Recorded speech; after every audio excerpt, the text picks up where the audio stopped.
જય સ્વામિનારાયણ પ્રિય હરિભક્તો, આજે હું એક ખૂબ જ ઇમ્પોર્ટન્ટ વાત શેર કરવા જઈ રહી છું. આજના સમયમાં આપણને ખબર છે કે આપણે બહુ જ વ્યસ્ત થઈ ગયા છે. દિવસભર આપણે શું કરીએ છીએ કે મિત્રો સાથે કામ, સોશિયલ મીડિયા બધાને જ સમય આપીએ છીએ. ઘણીવાર એવું પણ બને છે કે આપણે બધાને સમય આપતા આપતા ક્યારેક આપણા પોતાના પરિવારને જ આપણે ભૂલી જઈએ છીએ. તો પરિવાર એ માત્ર સાથે રહેવાનું નામ નથી. પરિવાર સાથે બેસવાનું, વાતો કરવાની, સૌથી મહત્ત્વનું સાથે બેસીને જમવાનું છે. તો ચાલો આપણે સાંભળીએ કે જ્ઞાન વત્સલ સ્વામી આપણને શું સમજાવે છે. ઘણા બધા અગત્યના નિર્ણયો થયા, કારણ કે જો બાઇડન હતા, મોદી સાહેબ હતા, આવા મોટા મોટા દેશના બધા આગેવાનશ્રીઓ હતા. એના અગત્યના નિર્ણયો થાય એ બાબતે તાત્કાલિક એક જોઈન્ટ પાર્લામેન્ટરી કમિટી દિલ્હીમાં ગોઠવાય અને મને બોલાવે અને રાત્રે 11:30 PM ફોન ના આવે. ફોન આવ્યો ધારો કે અને ઉપાડી ના શકું તો દેશની બહુ અસેવા થઈ જશે, એમ સમજો. તારા જેવા એમની પાસે 140 કરોડ છે, તું સુઈ જા.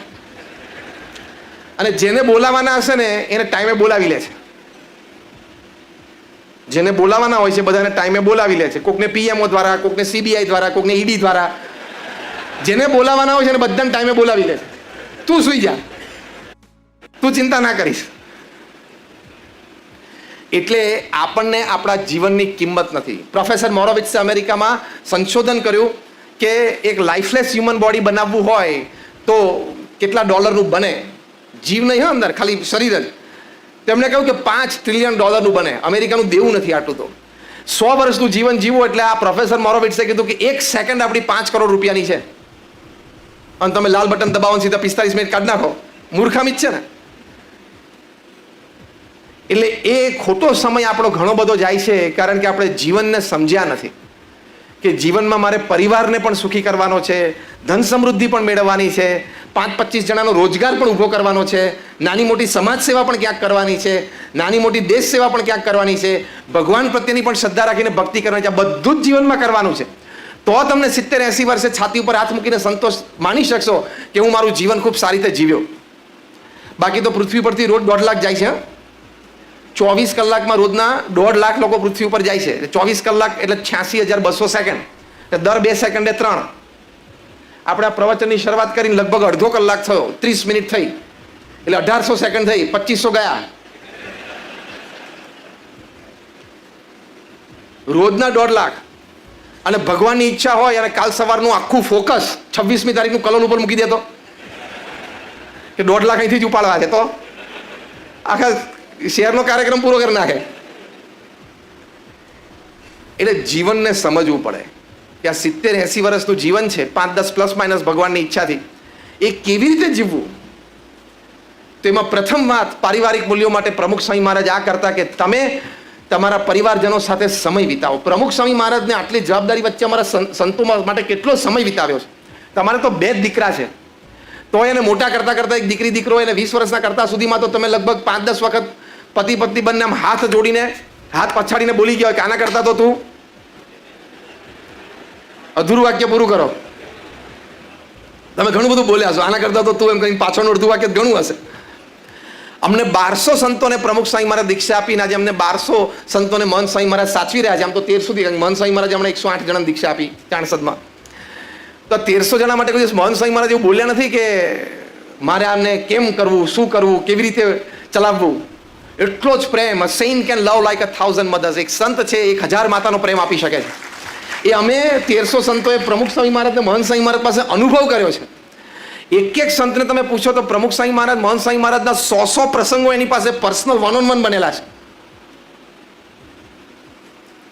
ત્યાં ભરૂચમાં મારા એક સંત છે, થોડા બીમાર છે, કે એવી મોટી અવસ્થા નથી, પણ તમને આશ્ચર્ય થશે કે થોડી પ્રોલોંગ બીમારી છે. 4 વર્ષમાં મહંત સ્વામી મહારાજ ગુરુપદે આવ્યા લગભગ 6 વર્ષ થયા. છેલ્લા 6 વર્ષમાં કદાચ 51 વખત વ્યક્તિગત રીતે મહંત સ્વામી મહારાજનો હાથ પકડીને પૂછ્યું તારે કેમ છે, દવા બરોબર લેશે કે નહીં, કોણ ડોક્ટર છે. મોર દેન 50 ટાઈમ્સ. એ તો તમે તમારા ઘરમાં તમારા પત્ની બીમાર હોય ને 3 દિવસ, તો 3 દિવસમાં તમે 10 વખત નહીં પૂછ્યું હોય. તમે એકવાર જોઈ લગ્ન આ તો હરે ફરજ પતી ગયું, સારું થઈ ગયું. આ સંતને 50 વખત પ્રમુખ મહંત સ્વામી મહારાજે હાથ પકડીને પૂછ્યું છે કે તારે કેમ છે, તું શું, તારી દિનચર્યા શું છે, દવા શું લે છે, કોઈ દવામાં ફેરફાર થયો કે નહીં, કંઈ ને કંઈ આ બીમારી સંબંધી પૂછપરછ. શું પર્સનલ ટચ કહેવાય. અનબિલિવેબલ. એટલે ધારો તો આપણે સમય આપી શકીએ, કોઈને સમયની ખેંચ નથી.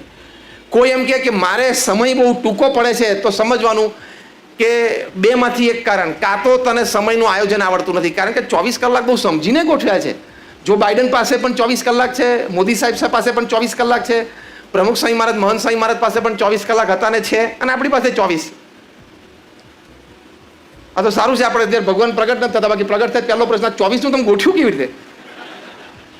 26નું ગોઠવો ને ત્યાં વચ્ચે પાછો બીજો દોડ થાય, 27નું ગોઠવો. સમય બહુ સમજીને ગોઠવ્યો છે. પરિવાર સાથે તમે સમય કાઢીને બેસો એટલે જે આપણે વાત કરી, હૂંફ, પ્રેમ, લાગણી, એકપણું, નિષ્કપટપણું, એ બધું જ પરિવારમાં સદગુણો ખીલે છે અને પછી પારિવારિક જીવનનો આનંદ આવે છે. એકવાર એક વ્યક્તિ અમારા મંદિરમાં એના 14 વર્ષના દીકરા લઈને આવે, સ્વામી આ સિગરેટ પીવે છે. અમારા સંતે પૂછ્યું તમે આ કોકની કીધેલી વાત અહીંયા આવીને કહો છો કે તમે પોતે જોયું? તો કે સ્વામીને પૂછો, મેં પોતે જોયું. તો પેલો છોકરો બિચારો શરમાઈ ગયો કે આ પપ્પા જોઈ ગયા મને સિગરેટ પીતા, 14 વર્ષનો છોકરો. પછી અમારા સંત બે સાથે બેઠા, છોકરાને બાજુ પર મૂકીને પહેલા એના પપ્પાને પ્રશ્ન પૂછ્યો, તમે સિગરેટ પીવો છો? તો કે હા. બીજો પ્રશ્ન પૂછ્યો, ઓફિસમાં પીવો કે ઘરમાં, કે કોઈક વખત ઘરમાં પીવું? ત્રીજો પ્રશ્ન પૂછ્યો, ઘરમાં બેઠા હોય સિગરેટ પીવાનું મન થાય, સિગરેટ ના આવતા છોકરાને પાનના ગલ્લે મોકલ્યો છે? તો કે હા. તમારા સંત કે બસ ચેપ્ટર એન્ડ, અહીં વાર્તા પૂરી થઈ ગઈ. આ છોકરાએ તમને સિગરેટ પીતા જોયા, ઘરમાં પીતા જોયા, તમે એના પાનના ગલ્લે મોકલ્યો એટલે એના પગ એ તરફ ચાલતા થયા. છેલ્લો ત્રીજો કાર્યક્રમ એક બાકી હતો, જાતે કરી લીધો. તમે સમય આપીને સાથે બેઠા હો તો તમને બધો ખ્યાલ રહે, ખબર પડે. આ તો પેલો છોકરો બિચારો રિપોર્ટ કાર્ડ લઈને આવે કે રિપોર્ટ કાર્ડ, પપ્પા પરીક્ષામાં પાસ થઈ ગયો. પાસ થઈ ગયો ને? તો ક્યાં સારું ને? તો ક્યાં મમ્મીને રિપોર્ટ દેખાડતો? તો ક્યાં લે મમ્મી પાસે કરાવી લે. જોતો ખરો, રોજ સવારમાં ઉઠીને છાપા પોળા કરીને તું બેસ અને સેન્સેક્સ કેટલું વધ્યું ઘટ્યું, શેર બજારના ભાવ ક્યાં વધ્યા ઘટે જોવે. તો એકવાર છોકરાના માર્ક્સ મેથેમેટિક્સમાં ગઈ વખતે 50માંથી 40 હતા, વખતે 22 આવીને ઉભા રહે, ખબર પડી? બોલો તમને હમણાં કીધું હોય ને કે આઈપીએલના 5 પ્લેયરના નામ બોલો એટલે તમે મને 25ના નામ આપો, હા કે ના? આ છૂટથી બોલો. તમને કીધું હોય બોલિવૂડના મને 5 આપો, તો પછી કેટલા આપી શકો ખબર નહીં. હા, તમે એમ કહો બોલિવૂડની 5-7 રિયલ સ્ટોરી કહો એટલે તમે એ પણ કહી શકો. પણ જો હમણાં તમને પૂછ્યું કે તમારા દીકરા દીકરીના 5 મિત્રોના નામ મને આપો, તો તમે 90% ફેલ થશો. છાતી ઉપર એકવાર હાથ મૂકીને મને હા કે ના કહો. તે પેલા બોલિવૂડના નામ તમારી માટે અગત્યના છે, આઈપીએલના નામ અગત્યના છે. તમારા સંતાનો જેની સાથે સમય કાઢે છે, જ્યાંથી એ સંસ્કાર શીખીને અથવા ધોઈને આવે છે, એના નામને, ગામને, એનું પરિવારનું બેકગ્રાઉન્ડ જાણવાની જરૂર છે. પછી આવું થાય છોકરો સિગરેટ પીવે, પણ તું કરતો તો શું અત્યાર સુધી? આમાં છોકરા કરતાં બાપનો અને માનો વાંક વધારે સમજવાનો. હાર્વર્ડ યુનિવર્સિટીના એક સ્ટડી પ્રમાણે એ લોકોએ લખ્યું છે, the first curse words that the children learn is from their parents and especially from their mothers. પહેલી ગાળો બોલતા બાળકો ક્યાંથી શીખે છે? માતા પિતા પાસેથી, અને એમાં એની માતા પાસેથી. આ હાર્વર્ડ યુનિવર્સિટીનો સર્વે છે. તમે સમય કાઢીને એની સાથે બેસો એટલે એને સંસ્કાર પ્રાપ્ત થાય. પ્રમુખ સ્વામી મહારાજ આ વાત બહુ જ કરતા, એમને વર્ડ ટુ વર્ડ અને લેટર ટુ લેટર હું કોટ કરું છું. પ્રમુખ સ્વામી મહારાજ કહેતા, જો તમે તમારા સંતાનોને સંસ્કાર નહીં આપો તો એક દિવસ એવો આવશે કે તમારે સંપત્તિ અને સંતતિ બે ખોવાનો વારો આવશે. તમે શિક્ષણ સારામાં સારું સંતાનોને આપો છો, ધન્યવાદ, તમારી ક્ષમતા પ્રમાણે. પણ તમારે એને સંસ્કારે આપવા પડશે. ખાલી ભણતરથી પૂરું નથી થતું. કારણ કે અભણ વ્યક્તિ હોય ને, એ ચોરી કરે તો 50 રૂપિયાની, 500 રૂપિયાની, 5000 રૂપિયાની કરે. અને ભણેલો વ્યક્તિ ચોરી કરે ને તો 1 લાખ ને 1.5 લાખ કરોડ સુધી પહોંચે છે, ખબર છે ને? 2G સ્કેમ, કોલ સ્કેમ, જે બધા તમે સ્કેમ જોડો ને, આ બધા અભણ વ્યક્તિઓ નથી કરેલા. હાર્વર્ડના ગ્રેજ્યુએટે કરેલા છે, કેમ્બ્રિજના ગ્રેજ્યુએટે કરેલા છે. એમાંથી એક જણાના આજે અંતરદ્રષ્ટિ થઈ એટલે બધું છોડ્યું છે. એટલે કહેવાની વાત એ છે કે શિક્ષણની સાથે તમારે સંસ્કાર આપવા પડે. સંસ્કાર નહીં આપો તો પ્રમુખ સ્વામીમાં કીધું સંપત્તિ અને સંતતિ બે ખોવાનો વારો આવશે. અમદાવાદમાં એક ડૉક્ટર, એમના દીકરાને પણ એમને ડૉક્ટર બનાવ્યા. દીકરો સુપર સ્પેશિયાલિસ્ટ બન્યો. જે કંઈ ઘરમાં નાના મોટા પ્રશ્ન થયા હશે, બાપને 76 વર્ષની ઉંમરે બાંધીને એને અહીંથી ધોરી નસ કાપી નાખી અને લોહી વહી ગયું અને તડપી તડપીને મરી ગયો. બાપ પણ ડૉક્ટર, દીકરો પણ ડૉક્ટર. આ કેસ બહુ જ ચગેલો થોડા વર્ષો પહેલા ન્યૂઝપેપરમાં. શિક્ષણ આપ્યું પણ સંસ્કાર નહીં. 20,000 કરોડનું બિઝનેસ એમ્પાયર દીકરાને આપ્યું, દીકરાએ ઘરમાંથી ના કાઢી મૂક્યા બાપને. વિડીયો નહોતો જો વોટ્સએપ ઉપર 3-4 વર્ષ પહેલા. 20,000 કરોડનું બિઝનેસ એમ્પાયર. આપણે ખાલી લખવા કે 20,000 કરોડ લખો તો એકાદ આંકડો ઓછો ઓછો થઈ જાય, ઝીરો લખવામાં, તો સાચવવામાં શું થાય? સંસ્કાર આપવા પડે કે બેટા પારિવારિક મૂલ્યો આ છે, સત્ય, દયા, અહિંસા, પ્રેમ, સેવા, નિસ્વાર્થ ભાવના, અન્યને મદદરૂપ થવું, પ્રામાણિકતા, નૈતિકતા, શિસ્ત. આ બધું નાનપણથી તમારે શીખવાડવું પડે, સ્કૂલોમાં નહીં શીખવાડે.